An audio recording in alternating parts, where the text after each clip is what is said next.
In order to understand what Project Rethinking Stability is about, it's important to remember why stabilization missions were initially created. They were created in order to create an interim security environment to allow for the return or the rebuilding of a state. Now, if this was the theory of stabilization missions, the practice has showed us something rather different. Over the last 2 decades, not only have stabilization missions often failed to result in the return of a legitimate and equality state, but many of them have actually increased instability for communities in these countries in question. So these mixed results have led us to ask perhaps a rather naive question. If stabilization missions don't seem to be working, how could they be done differently? How could they be done better? Or is the whole exercise in need of rethinking? One of the core findings of the research conducted is the idea that despite the fact that stabilization actors differ in many respects, they share 3 core tenets. The first tenet is the idea that stabilization missions are a political process. They're not merely a technical exercise. The second tenet is that stabilization missions are meant to be temporary, and that through their exit, there needs to be a moment of transition from a securitized approach to a development and a peace-building approach. And third, and perhaps most importantly, stabilization missions are meant to increase the security of ordinary citizens through the process.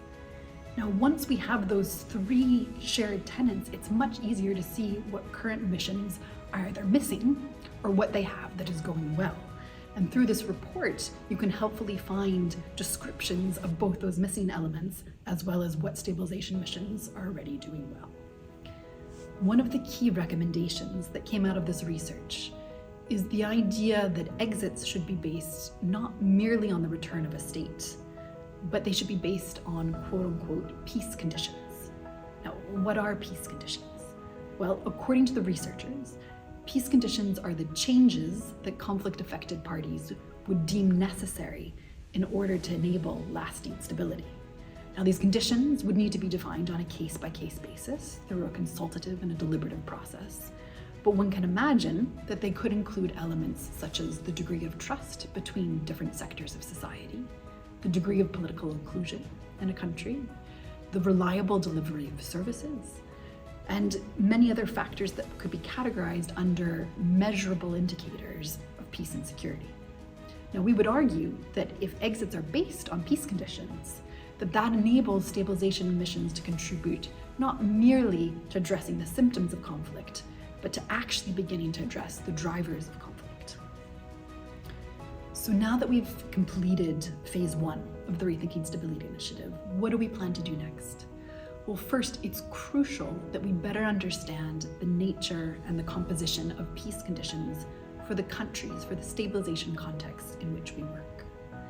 And second, it's key that we work with international, national, and regional actors in order to better understand and explain the rationale and the method of foregrounding peace conditions and of using inclusive approaches in order to improve stabilization practices.